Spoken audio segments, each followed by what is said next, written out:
Today's video is brought to you by Athletic Greens and its wonderful daily blend of vitamins and minerals. AG1 by Athletic Greens is a comprehensive all-in-one green powder engineered to fill the nutritional gaps in your diet and support your body's nutritional needs across the 4 pillars of health: gut health, immune support, energy, and recovery. It is packed with 75 vitamins and minerals and whole food sourced ingredients, combining the perfect amount of micronutrients, absorption, and taste to jumpstart your day. You'd be hard-pressed to find a more comprehensive powder or supplement on the market right now. Now, look, you guys know I'm not exactly a fitness YouTuber, but I still do have to eat right, try and take care of myself, and AG1 is that comprehensive nutritional supplement that I know is going to account for any holes that I might have in my diet, and let's be honest, they are many. Pop a scoop of this stuff from the jar in here every morning. I have it usually with a cup of coffee, and I just feel it has me covered for the day. Plus, AG1 is gluten-free, dairy-free, paleo, vegan, keto, low allergen, and low calorie. It's less than 1 gram of sugar per serving. Now, one of the things I personally like is I feel like it gives me a bit of a boost of energy in the morning. Along with that, coffee probably means I'm drinking less coffee, which is nice. Look, it's a perfect dietary support regimen, so if this sounds like the supplement you've been looking for, grab your own immunity bundle, which includes a year's supply of vitamin D and 5 travel packs for free at athleticgreens.com/biographic. Again, year's supply of vitamin D, the travel packs at athleticgreens.com/biographics, or just click the link in the description below. And now today's video.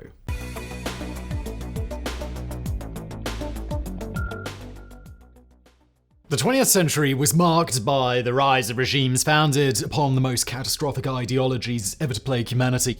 These political extremes have been often identified with the ideals and deeds of a single hateful actor, a man of steel in Moscow, a helmsman in Beijing, or simply a leader in Berlin. But these characters did not develop in a vacuum. They were funded, inspired, and coached by other secondary players whose names are too often overlooked. In today's Biographics, we're going to learn about an author whose writings boast the dubious honor of having inspired the century's most hateful racial theories. A poet and journalist whose ideas and endeavors helped shape the early setup of a certain fringe party.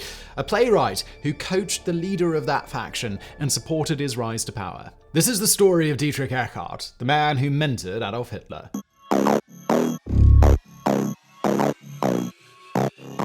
When talking about the higher echelons of the Third Reich leadership, the names that usually spring to mind are Hermann Goering, Heinrich Himmler, Joseph Goebbels, or chief ideologue Alfred Rosenberg. So, who was this Eckart guy? Dietrich Eckart died in December 1923, 10 years before the Nazis took power, but his association with the early leaders of the party was so influential that Hitler dedicated part of Mein Kampf to him, and an SS contingent wore an armband bearing Eckart's name as a badge of honor.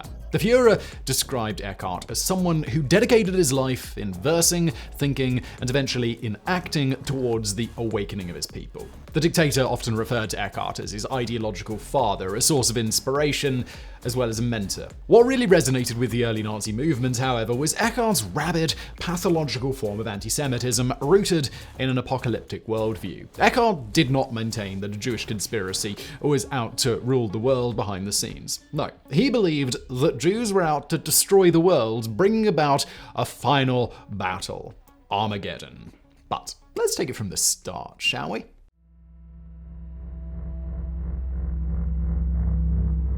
Dietrich Eckart was born in Neumarkt, Bavaria, Germany, on March the 23rd, 1868. He was the son of Christian, a royal notary, and his second wife, Anna. Christian was quite the big shot in Neumarkt, a man who seldom was contradicted. He expected the same level of respect at home and frequently clashed with the young, insubordinate Dietrich. On the other hand, Anna was delicate and gentle, protecting Dietrich from Christian's disciplinarian outbursts. Friends of Dietrich Eckart would later remark how he had inherited character traits from both parents, alternating moments of poetic tenderness with fits of rage. When Dietrich was only 10, Anna died. Without his mother's mediation, the young Eckhart butted heads frequently with his father and other forms of authority. Dietrich was expelled from several schools, so Christian decided to ship him to boarding schools all around Bavaria. Dietrich was not a remarkable student, but he succeeded in applying to study medicine at the University of Erlangen. Here, Dietrich showed little interest in academics, preferring to spend time with the Corps Onoldia, a student association akin to a fraternity. The frat boy, son, devoted himself to the Corps' main activities, dueling and drinking. During the frequent festivals organized by the fraternity, Eckhart was invited to open libations with readings of his own verses. He had become their official bard. Unsurprisingly, Dietrich did not make any progress in his studies, which he then abandoned in the academic year 1890 to 1891. Dietrich had fallen ill from an unspecified disease which required morphine as treatment. He eventually developed a strong addiction which led him to consume near overdose quantities. This dependence on opioids led him to abandoning university and checking into a sanatorium for nervous diseases. He later characterized this period as a critical phase of his development. Eckhart started experimenting with playwriting, and he even staged some of his productions using other patients as actors. Upon discharge in 1893, Dietrich decided to opt for another form of literary expression. He was going to become a poet.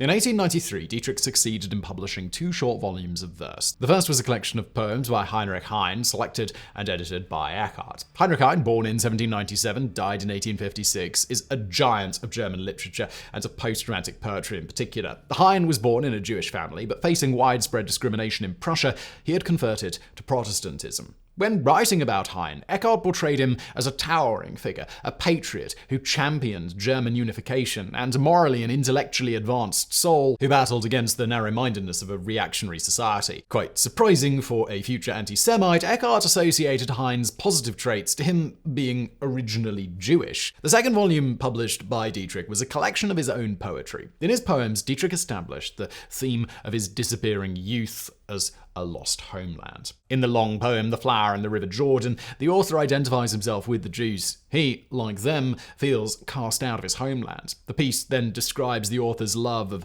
a beautiful Jewish girl. He follows her to a synagogue to observe her, and the girl mistakes him for being a pious Jew, and she smiles at him. The author muses that he wished he was Jewish too, if it meant sharing a kiss with the young lady. Now, we're not literary critics, but allow us to say that his choice of words betray a little bit of prejudice. Oh, I would really want to be, or what she believed, a patent Jew boy with naturally curly hair, the crooked nose, I would have accepted it for a kiss on those lips and a sweet word of love. Eckhart moved swiftly to another endeavor, journalism, to fund his old morphine habit and a new addiction to alcohol. In 1894, he became a regular contributor to the Sammler, a literary supplement for which he wrote satiric reportages mocking the German middle classes. In the summer of the same year, he was assigned to cover the annual Bayreuth Festival dedicated to Richard Wagner's music and operas. These articles prompted Eckhart to reflect on the contrast between the values of an idealized medieval Germany, as portrayed in Wagner's works, and the moral vacuum of the contemporary Second Reich, marked by the greed of social climbers. These ideas were voiced in Eckhart's next volume, published at the end of 1895. This was Tannhäuser on vacation. This character, a 13th century poet, was also the protagonist of a Wagnerian opera. Eckhart imagines him as he reawakens in the 19th century in Germany, providing social commentary in verse. In one episode, Tannhäuser visits the parliament in Berlin, describing it as a meaningless institution run by privileged fools disconnected from the common folk. It appears also that Eckhart was moving away from his initial sympathy towards Judaism, as his protagonist notes that Jews stand apart with their superior cleverness and ambition, which makes them dangerous to German society. Tannhäuser concludes, "We must always brandish the hammer if we don't want to become the anvil."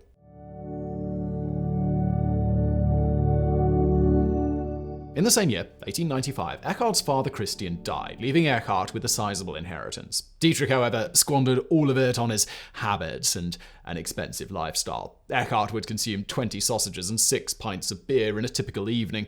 The next morning, he would drink gallons of coffee brewed with expensive beans, and throughout the day, he puffed on at least 15 expensive cigars.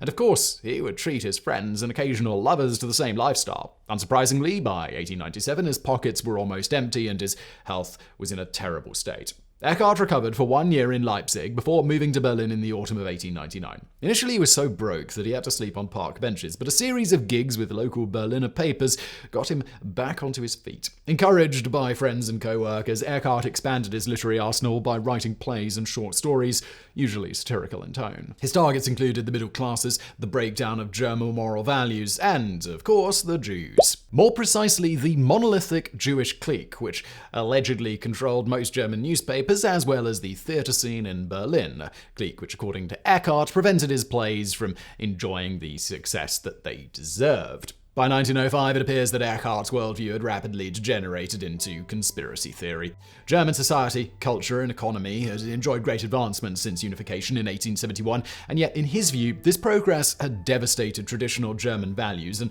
brought forward the specters of socialism, unbridled capitalism, and cultural pluralism, and the force behind this change was, of course, a cabal of Jewish financiers and moguls.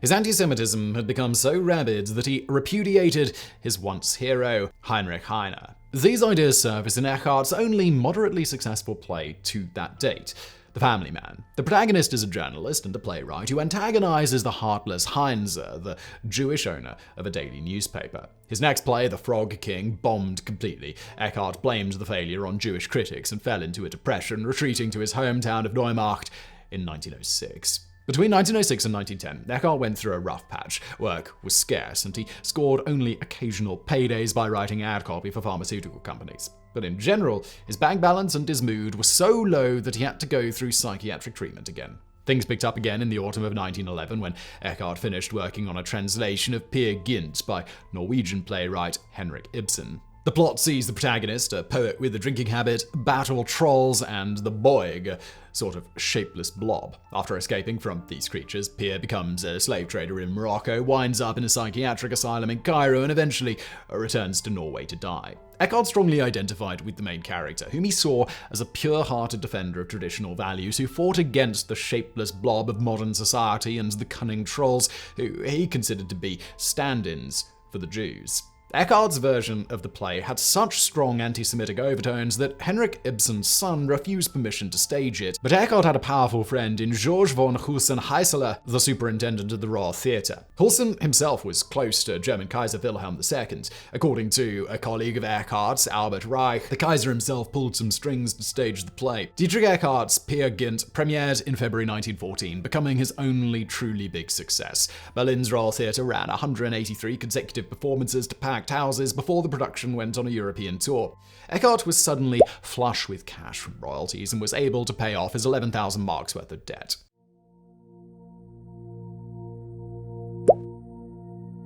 On the 1st of August 1914, Germany declared war on Russia, and the Great War was on. Eckhart was too old to join the military, but he would serve his country in another way. In 1913, Husen had given him a commission to write a patriotic play about Holy Roman Emperor Henry VI. Eckhart checked into a sanatorium to better concentrate and dove into the assignment. When the war started, he cranked up the patriotic and anti-English overtones. The piece premiered in January 1915, and apparently the anti-English propaganda was so heavy-handed that the German government actually had it censored. Eckhart was not amused, but he did have a shoulder to cry on. While at the sanatorium, he courted Mrs. Rose Marx, a widow with 3 daughters. The two married on September 15th, 1913, and after a honeymoon in Munich, they decided to move there permanently. While there in 1916, Dietrich and Rose became friends with Michael Conrad, a magazine editor who sympathized with Eckhart's nationalistic worldviews. In January 1917, Conrad published an article about Eckhart, portraying him as a Teutonic giant and a leading patriotic writer. Conrad's article opens the floodgates, with several publications requesting Eckhart's pieces, attacking the enemies of Germany both outside and inside its borders. It was in this period that Eckhart's anti-Semitism first took on individual targets such as Leon Trotsky, an embodiment of how Jewish interest had manipulated and infiltrated Bolshevism. Journalism work did not detract Eckhart from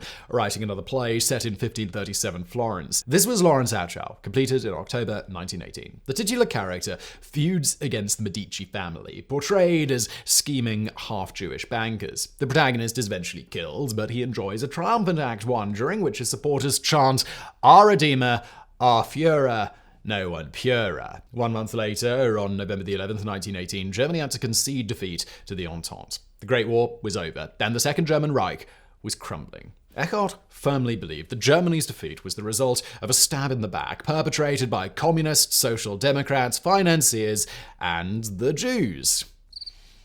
Again, he decided to start a paper that would denounce the decadence of the new government, the Weimar Republic. And he would do so in plain German, or auf gut Deutsch.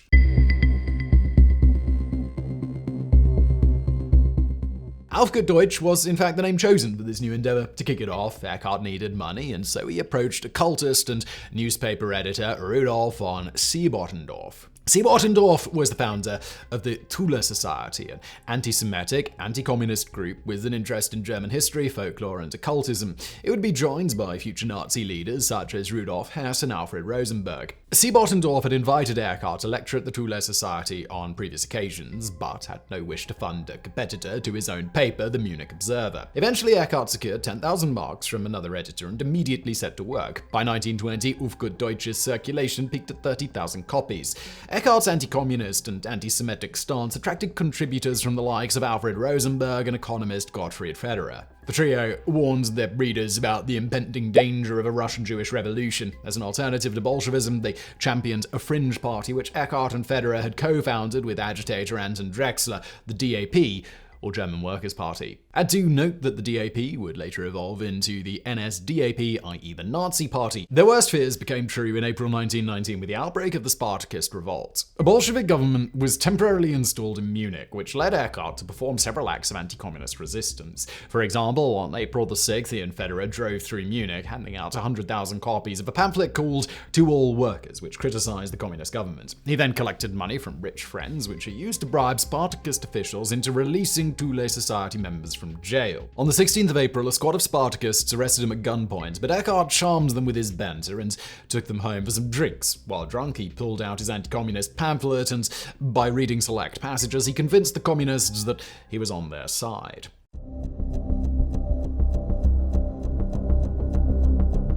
The Spartacist revolution was short-lived, and soon the Weimar government regained control with the help of far-right militias. Eckhart and his DAP acolytes, however, continued to stir anti-communist sentiment. On September 12, 1919, an army corporal was sent to spy on a meeting of the DAP. He ended up joining a heated discussion, and his rhetoric was so effective that he was invited to join the party. His name was Adolf Hitler. Initially, Hitler was not impressed with party leadership, with one exception, Dietrich Eckart. The two first met in October 1919, and they instantly clicked. They shared similar views on what had caused Germany's defeat in the Great War, and they were both staunch nationalists. Moreover, they had similar upbringings with loving mothers and disciplinarian fathers. They both had dabbled in the arts and had experienced failure and poverty. Eckhart took Hitler under his wing, lecturing him on his own brand of anti-Semitism. To Eckhart, Judaism was a secret power as old as history, and Jews had directed all major changes in humanity, often under false names. Bolshevism was just another Jewish strategy to divert attention from the true goal of the conspiracy, controlling and eventually destroying the world. Bolshevism, in fact, was much older than people believed. As a movement, it could be traced back to Moses himself. As a rebel against the pharaohs, he had been the first Bolshevik. When they were not discussing such lofty arguments in beer halls and taverns, Eckhart acted as Hitler's Pygmalion, refining his looks, his dress code, and mannerisms. The former playwright coached his younger friends on how to address a crowd with rabble-rousing fervor, or when needed, how to tone down his spiteful persona to mingle with the upper classes. Eckhart had realized that the DAP needed support from the highest echelons of society. Hitler's charisma was their most precious asset, but he needed some refinement. Thanks to Eckhart's guidance and introductions, Hitler was able to meet aristocrats and industrialists, many of whom would later join, support, or finance the DAP, such as publishers Hugo Brockmann and Ernst Hafstangl. In November of 1919, Eckhart, Hitler, Drexler, and Federer worked together on the program of the DAP, later known as the 25 Points. In January 1920, Eckhart supported Hitler in becoming the party's propaganda chief. And on February the 24th, 1920, Hitler gave proof of his oratorical abilities by delivering speeches to audiences of 2,000, his largest crowds yet. After the speech, DAP leadership revealed their 25 points and officially changed their name by including the word nationalists and socialist, the latter being added to appeal to workers and left-wing supporters. The German Nationalist Socialist Workers' Party, or Nazi Party for short,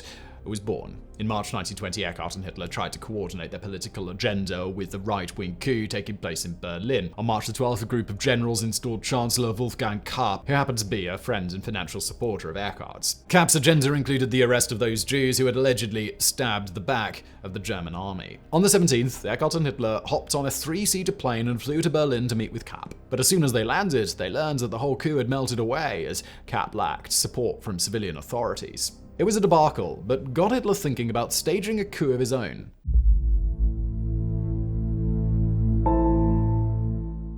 Over the following months, Eckhart continued advising Hitler, ensuring that his star rose among the ranks of the party. For example, he encouraged Hitler into wooing Julius Streicher into joining the Nazis. Streicher was a leading member of the German Socialist Party. As he switched sides, he brought along enough former socialists to double membership in the Nazi Party. Then, in December 1920, Eckhart and Hitler persuaded Anton Drexler that their party should own a newspaper. Drexler agreed, and the mentor-mentee duo raked in the necessary funds, 470,000 marks collected from party members and an army slush fund. They then proceeded to buy von Siebertendorf's paper, the Munich Observer, which they rechristened the People's Observer or Volkskircher Beobachter. This newspaper would remain the Nazis' main propaganda outlet until the downfall of the regime. Some months later, Eckhart was central to another key event in Nazi history. On July the 11th, 1921, Hitler quit the party after a dispute with Anton Drexler, who wanted closer ties with the socialists. Drexler feared losing his propaganda chief, and so he asked Eckhart to intervene. Eckhart agreed and advised Hitler to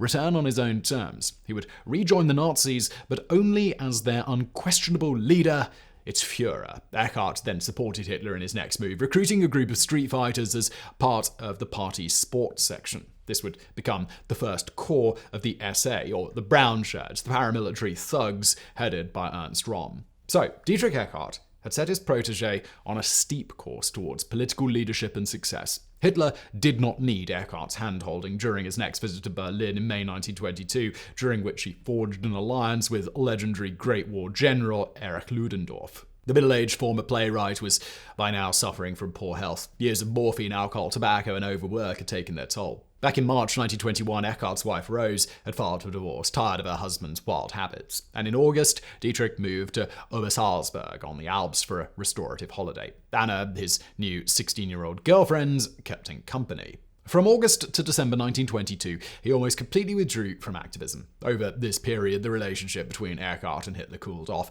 Hitler had outgrown his teacher and did not need his advice to thrive. In fact, in January 1923, Hitler led a large Nazi rally in Munich, 4 days of rousing speeches followed by massive brawls with the communists. Eckhart observed from afar and lamented that his mentee relied too much on violence and may have been developing a Messiah complex. And yet, Hitler was still willing to step in to protect his mentor. In April of 1923, Eckhart returned to Munich when he learned that the magistrature had issued an arrest warrant against him for libel and incitement of violence from the pages of Auf gut Deutsch. Eckhart went on the lam and Hitler intervened, putting Ernst Röhm on the case. Röhm planned Eckhart escaped from Munich, who fled the city disguised as an army officer. The fugitive hid for several weeks in the Bavarian Alps, where he was soon joined by Hitler. He needed to lay low too after a failed attempt to raid an army weapons depot.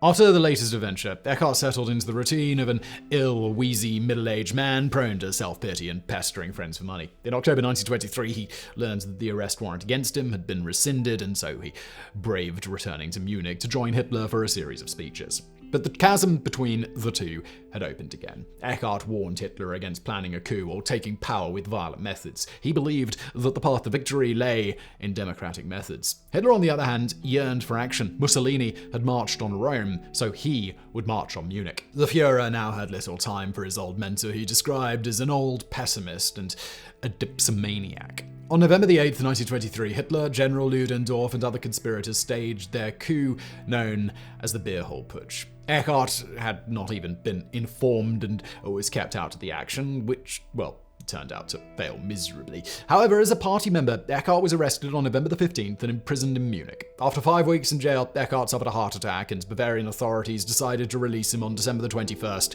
lest they get a martyr on their hands. But Dietrich Eckart was living on borrowed time. On the 26th of December 1923, he died of heart failure in Berchtesgaden. Eckhart had been almost repudiated by his friend and disciple Adolf Hitler, and he had grown dubious of the latter's narcissistic and psychopathic tendencies. And yet his influence was undeniable. Sure, Hitler and his acolytes would have developed extreme nationalism, anti-communism, anti-Semitism as chief tenets of their ideology regardless, but without Eckhart's backing, the obscure Austrian corporal may have never climbed the ranks of the DAP party, nor would he have been given the connections and alliances which paved his rise to power.